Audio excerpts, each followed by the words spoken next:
Hello guys, welcome to Tutorly. So in today's video, I'm going to show you exactly how to separate elements in Affinity Photo. This is a really useful technique when you want to cut out a person, product, object, logo, or any other part of an image and work with it independently. We're going to isolate a subject from its background using a clean, non-destructive workflow so you can reposition it, edit it, or export it on its own later. Because we're using a mask, rather than permanently deleting pixels, you'll also be able to come back and refine the separation whenever you need to. Start with your image open in Affinity Photo. At the top of the interface, switch to Pixel View, so you're working with pixel-based tools. Then choose the Selection Brush tool from the toolbar. This tool lets you paint a selection, which is perfect for quickly targeting the part of the image you want to separate. It's especially effective when your subject has reasonably clear edges against the background. Before you begin, check the context toolbar. Set the mode to add so every stroke grows your selection, and enable options like snap to edges if you want Affinity Photo to help cling to clear boundaries. Adjust your brush size as you go.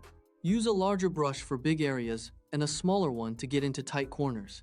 Changing the brush size while you work gives you much better control than trying to complete the entire selection with one size. Now paint over the subject you want to separate.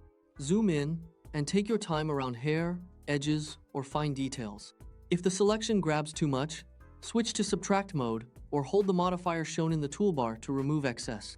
For tricky edges, the refine button can help smooth, feather, or improve edge detection.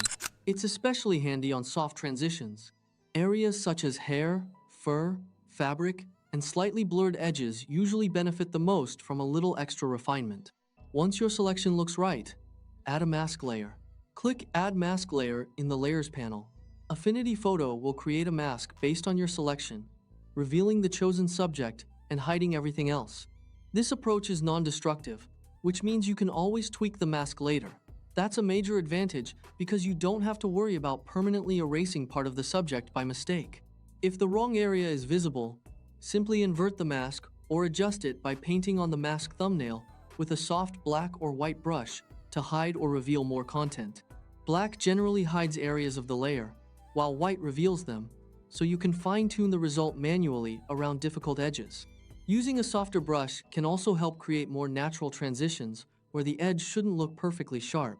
With the mask in place, your element is now separated. You can move it independently, apply adjustments, or place it into a new composition. For example, you could put a person onto a different background, move a product into a promotional graphic, or export the isolated subject for use in another design.